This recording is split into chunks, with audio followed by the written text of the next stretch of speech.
Pasabog ng taon. Nagkagulo sa Kongreso matapos magwala umano si Congressman Zaldico sa gitna ng mainit na pagdinig.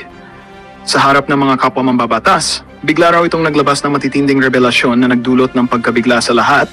Isinisiwalat umano niya ang mga lihim ni na Speaker Martin Romualdez at Pangulong Ferdinand Bongbong Marcos Jr.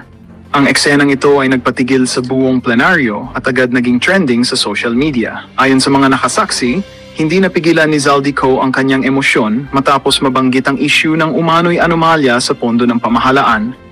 Dito na raw niya inilabas ang mga umano'y dokumento at impormasyon na nag-uugnay sa ilang opisyal sa kontrobersyal na proyekto. Maging ang ilang kongresista ay napayuko sa hiya sa tindi ng mga pasabog habang agad namang tinangkang patahimikin si kong mga tauhan ni Romualdez. Ngunit huli na dahil kumalat na ang mga revelasyon sa publiko. Habang lumalalim ang investigasyon, marami ngayon ang nag-aabang kung anong hakbang ang gagawin ng palasyo at ng liderato ng Kamara. Totohanan kaya ang mga ibinulgar ni Zaldico o isa lang itong taktika para pabagsakin ang mga nasa kapangyarihan? Isa lang ang sigurado, ito ang pasabog na yayanig sa mundo ng politika.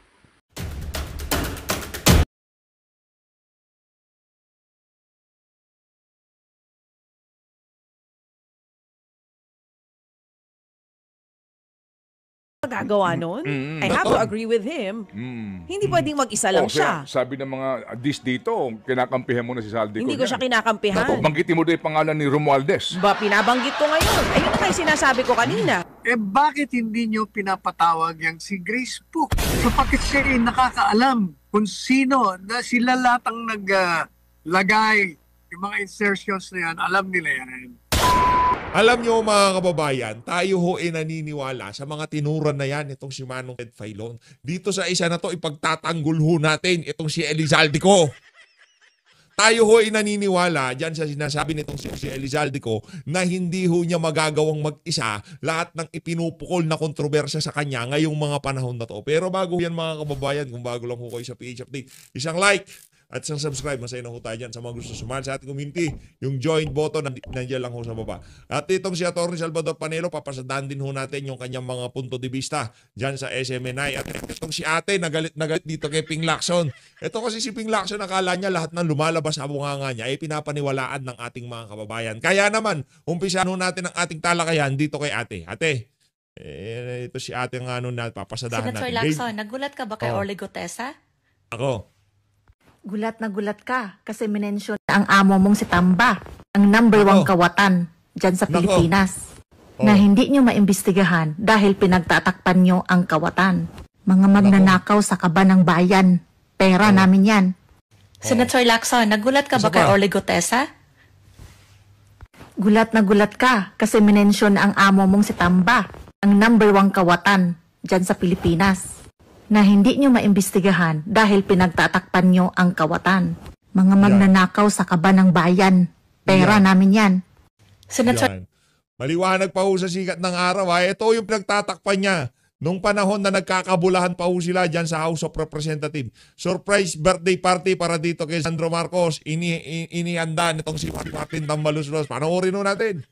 Akala ho siguro nyo. Palakpakan ng mga congressman.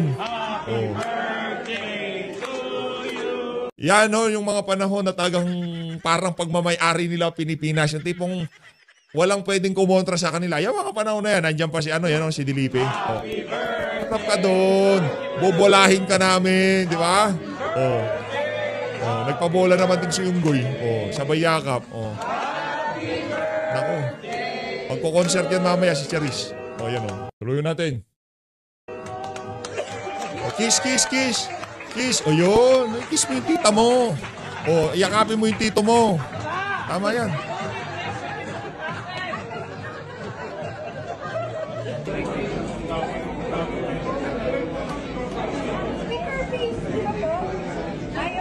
Ay, nako! I gave you one job today. Yakap-yakap sila si Sandro. Anak ng presidente ito. Anak ng toko. Ha?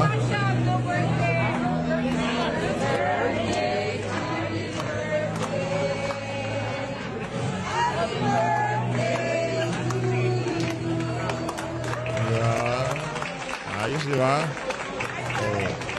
Ayun na nga mga kababayan, yan ano ang birthday party, surprise birthday party nitong si Martin Romualdez para sa kanyang pamangkin. Talaga namang baby niya itong si Sandro.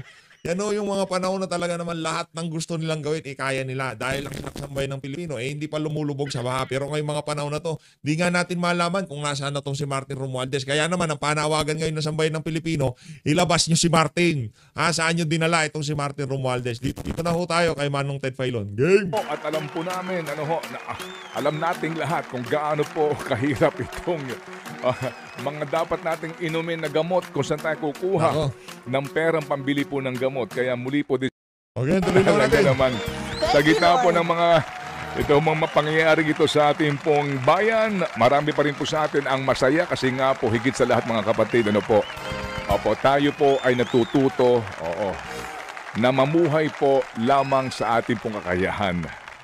Yan. Okay, yung living within our means, yan po pinaka-importante, yung satisfaction level mo, na-achieve mo na-attain mo na. Sa puntong yan, gusto natin puntahan itong sulat ni ex-Congressman Zaldico. Siguro kahapon sabi ni Speaker Bo GD, good morning po Speaker ha, good morning, maganda umaga po sa inyo, magang gumigising niya, malamang po nanonood rin sa ating programa this morning. Siguro sabi ni Speaker, ay salamat, ako'y nabunutan ng tinik. Kasi nga, yung pag-resolve sa kanyang issue dyan sa Ethics Committee.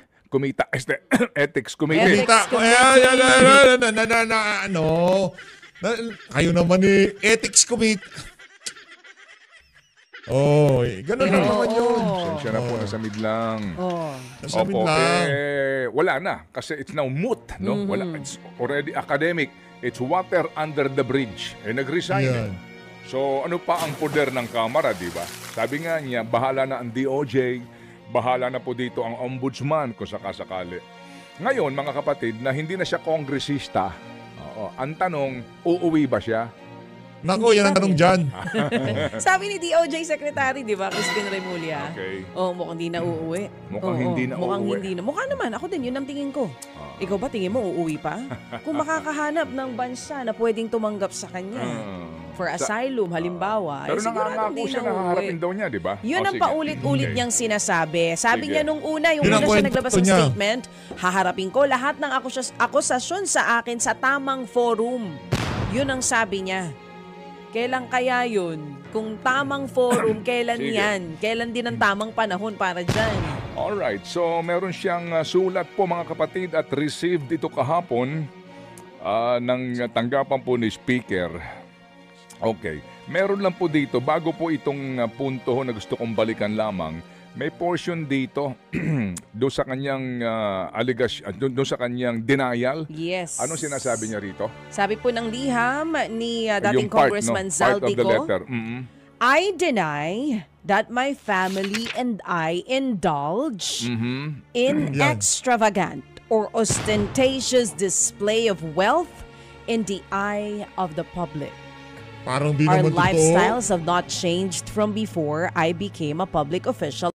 Parang di naman totoo yun. Kayo ba naman meron kayong mga jet fighter, di ba? Meron kayong mga helicopter. Meron kayong mga Bell na helicopter. Meron kayong mga jet stream, di ba? Parang di naman totoo yung sinasabi ni... Introduction pa lang ng statement ni Zaldico, parang sarap ng batukan no? Up to now. My wife and children keep away from the media, and they certainly do not display what we own to the public. While I do have postings through media, these are focused on the various projects of the Ako Bicol party list.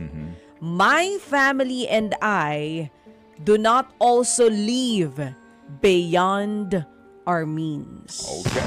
So sabi niya, ano daw ho mga kapatid, hindi daw po extravagant.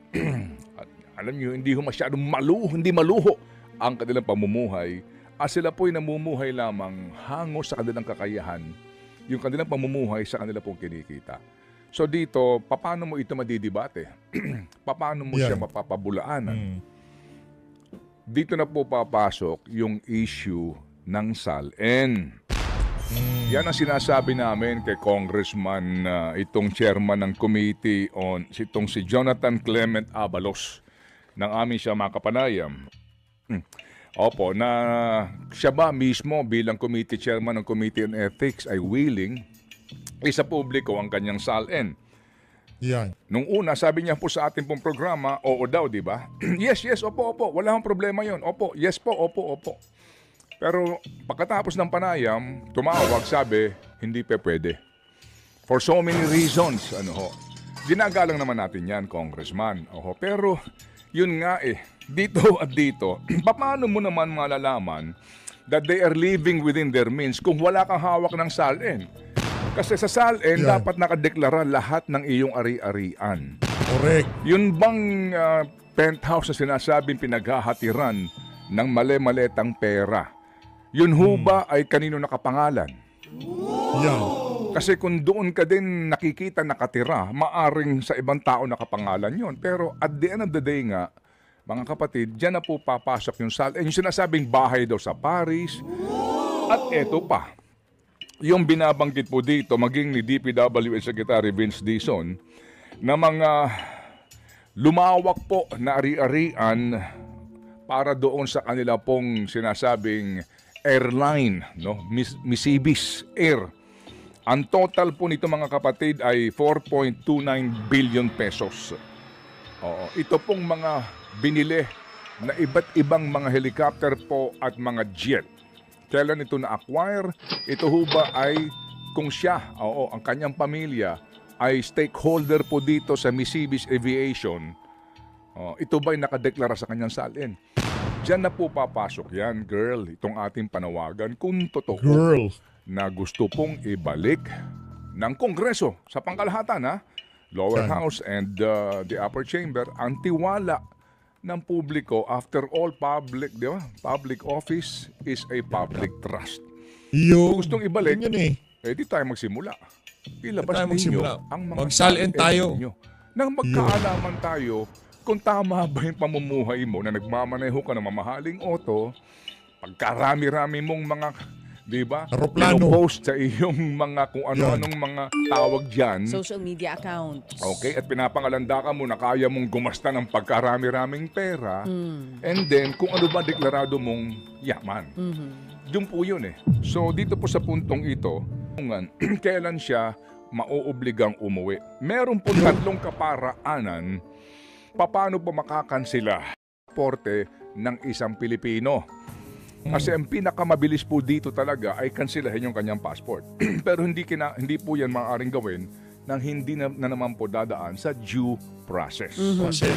Okay, unang kaparaanan, kapag po yung pong passport holder ay convicted po ng isang criminal offense. And when you say convicted, ito most likely ay with finality na naman.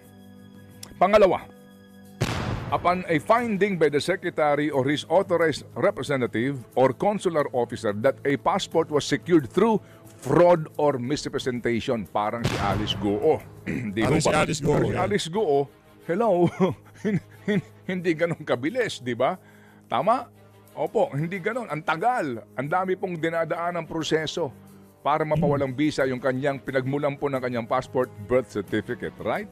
At pangatlo, eto. Upon lawful order of the court to hold the departure of an applicant because of a pending criminal case. Mga kapatid, lawful order of the court to hold the departure of an applicant because of a pending criminal case. Parang lumalabas dito, hold departure order ito. Pero yung cancellation po ng passport, mga kapatid, kinakailangan pa po, kinakailangan pa po ng pag-conviction ng isa pong passport holder. Okay? Ngayon, mga kapatid, ang atin po dito ngayong punto is kung talagang gusto ho ninyong pauwiin si Zaldico, maliban doon sa blue notice para malaman kung saan siya naglalagi. Ano po ang pinakamainam dito para maramdaman natin yung pagpupursige ng pamahalaang Marcos? Di, lakarin nyo na, meaning idaan nyo na sa legal process itong kanyang pasaporte. Kasi kung gugustuhin siguro, magagawa ng kaparaanan. Ba't ka nananahimik dyan? Para nag-iisip ka, kinakabahan ako sa iyo. Hindi, nung binanggit mo kasi yung mga rason o yung mga reasons nga na po pwedeng makansela ang pasaporte ng isang tao. Parang nahanap ko kung pwede, parang hindi yata eh. Kasi nga, hindi pa naman siya convicted ng criminal offense. Sinampahan pa lang po at sasampahan pa ng ibang mga kaukulang kaso. So anong po pwedeng gawin ngayon ng gobyerno para talagang mapilitan siyang mapauwi? Kasi makukumpara to sa ibang mga tao na mabilis na, hindi man mabilis, pero talagang napauwi, napabalik dito sa Pilipinas. Halimbawa na lang yung kay Arnie Teves. Oo, Tama. di ba? Tama naman. Kaya, Napabalik nila yan dito. Sige. Opo. So ito ngayon, gaano kabilis nila mapapabalik at anong po pwedeng paraan ang pwede nilang gawin kung hindi pa nga siya nako-convict ng criminal offense? Okay, sige po. So mga kapatid, ito ho yung ating mga pag-uusapan na issue mamaya. Hindi pa ho tayo tapos po sa diskusyon na ito. But apparently, again, sa lahat po ng ating tagapakinig, na lalo na po ang mga pangkaraniwan na mga mamamayan na ang pinoproblema nga po ngayon paano maitatawid ang araw na ito sa pangangailangan ng kanilang pamilya. Ang lahat po ng ito ay may katagalan. Yung tagal na yan, hindi pa po natin yan maari pong masabi kung hanggang kailan. Magandang halimbawa ngayon, itong kaso ni Atong Ang. No? Dapat nagsimula na po preliminary investigation. Postpone. Additional evidence, etc. Alam niyo ho yung kailan yung unang hearing para po sa preliminary investigation na postpone to November 3 ngayong taon. Preliminary investigation pa lang yan. So November. So ilang buwan na naman po hihintayin dyan ang mga pamilya po ng biktima dito. Ilang buwan na naman ang bibilangin. Opo, diba? Doon sa preliminary investigation sa DOJ, may sagutan pa yan dyan. Oo. Okay? And then, meron pang mga pagkontra dyan ng mga abogado. Definitely po, itong mga abogadong ito, alam nyo na ibig ko sabihin. And then, pagkatapos niya, mga kapatid, maglalabas pa ng desisyon ang DOJ. Oo. Kung unfavorable ito kay Mr. Ang et al., magmo-motion for recon sila dyan. And they are going to be given enough number of days to file the motion. Kapag po, after the motion, hindi pa sila pinagbigyan, may option pa sila. Magmo-motion pa sila sa tanggapan ng Presidente. Yan po yan, DOJ Pwede pa po yan. All the way hanggang sa bago ma-file yan sa hukuman and the court will issue arrest warrant kung talaga po may matibay na katibayan, may na ebidensya, tsaka palang kailan yun. Mr. Chair, ang tagal. Oo. Ang bagal. Okay, Oo. sige. Pero dahil hindi natin alam kung kailan natin mapapauwi si Zaldico, pwede ba nating sundin na lang yung nilabas na pag-aaral ng Ateneo School of Government? Naalin. Baka merong mga nandito na pwedeng sumagot muna. Yan. Ba't nagkaganon yung 2025 budget natin? Sige. So, Oo. doon... Malaking buo na dyan siya. Kasi dito ang kumbaga, pag pinag-usapan natin tong sinasabi po ni Zaldico, na hindi naman ako mastermind dito sa insertion. Oo, yun na nga. Kaming lahat. Binalik Parang na naman niya sa Kamara. Pati sa Presidente. Ulit na. Pati sa Presidente actually. Pati si Pangulong Marcos Jr. nadamay na dito. Sinabi niya, alam niya, pinagbutuhan naman natin to, di ba? It was signed by the President. May ganun siya. Pinirmahan ng Presidente to Nakita niyo yung depensa niya? Oo. Sabi niya, hindi ko to magagawa without the knowledge and approval of both chambers of the houses. May punto siya. Alam mo yung ganong tinatawag nilang ka-corrupt na budget, isang tao lang ba gagawa nun? I have to agree with him. Hindi pwedeng mag-isa lang siya. Sabi ng mga dito, kinakampihan mo na si Zaldico. Hindi ko siya kinakampihan. Banggitin mo doon yung pangalan ni Romualdez. Pinabanggit ko ngayon. Ayun na nga yung sinasabi ko kanina. Kung hindi natin mapapauwi si dating Congressman Zaldico, baka po pwede nating ipatawag at pagpaliwanagin yung mga sinasabi dito ni Zaldico na mga hindi ko kaya mag-isa to. Yung ating budget ay inapprove ng both houses. Sa akin dito kasi, yung pangangatwiran na yan, ano na ho yan sa akin, hindi, given na yan. Oo, panigurado. Ito ho kasi yung, example na kayong mga miyembro ng Kongreso, bago kayo huwag kayong pumayag na lumabas yung BICAM report today, boto kayo mamayang gabi. Wag na. Wag niya nang payagan yun. Para hindi na kayo masadlak sa ganito sitwasyon. Hindi kayo madamay. Ang punto ko dito ngayon, Itabi na natin to tungkol dito sa insertions, ano ho. Bagamat yan po'y pupuntahan pa rin dapat nga, no, na magkaalaman, lalo na ho doon sa mga staff itong mga small committee na ito, magsabi ng katotohanan, sino ba talaga itong mga taong ito. Dito talaga, bumalik ka rito dahil inaakusahan ka na hinahatiran ka ng mali-maletang cash. That's the point here. Yun po ang sa atin dito. Hindi lang po dito ho sa usapin po ng insertion na ito. Ang dali hong mga tuwiran dito na hindi lang ako mag-isa niyan. Ay, oo naman. Hindi ko kaya gawin yan mag-isa. Pero hindi mo kayang buhati mag-isa ang 50 piraso ng maletang punong-puno ng pera. Okay, sige. Pero kaya niya ba yun ubusin mag-isa? Oo. Sabi mo kasi hindi niya kayang buhatin. Kaya bang ubusin mag-isa? Kaya mong ubusin mag-isa. Oo. Palagay ko, Yung ganun kadami. kinakailangan mo ng mga katulong. Para mag-ubos kayo. Grabe, no? Ang problema nila sa dami nilang pera, paano uubusin yan? Responsibilidad ay humihinto yan sa lamesa ng presidente sapagkat siya ang nakakaalam sa kanyang kapangyarihan. Hindi maaaring hindi niya malaman ang mga lahat ng mga kalokohan. Kaya dapat talagang siya ang managot. At tigilan niya na ang pagkukunwari at ang pagloko sa sarili niya na siya'y galit. At sa headline nga ngayon, kailangan daw matapos na ang greed. Paano? Paano ba nagsimula yan kung hindi sa'yo, Mr. President? Sapagkat you allowed it to happen. Kung hindi ka man kasama, you were neglectful or you consciously allow the occurrence of corruption in our country, and you cannot pretend not knowing it. You cannot pretend being angry and aghast at it. You cannot pretend and shout, stop this greed. The greed would have not happened if you did not allow it. Samantala, ito namang mga nasa Kongreso at Senado, ayun, nagpapaligsahan sila, mag-grandstanding ng mga investigasyon, ng kunyaring investigasyon, pero sila nagtatakipan. Itong si Congressman Toby Chanco humihingi ng committee report ng isang komite para malaman kung sino mga proponente ay ayaw nilang ilabas. Pinagtatakpan nila. Bakit? Sapagkat ba makikita natin ang mga proponente doon ay isa sa mga proponente ay kamag-anak ng presidente o kaya anak. Bakit itinatago ninyo? Isa pa, yung small committee yon, hindi ko rin maintindihan. Ang miyembro noon ay si Saldico, si Escudero, at saka si Martin Romualdez. Yan. Bakit hindi nyo pinapatawag yang si Grace Pook?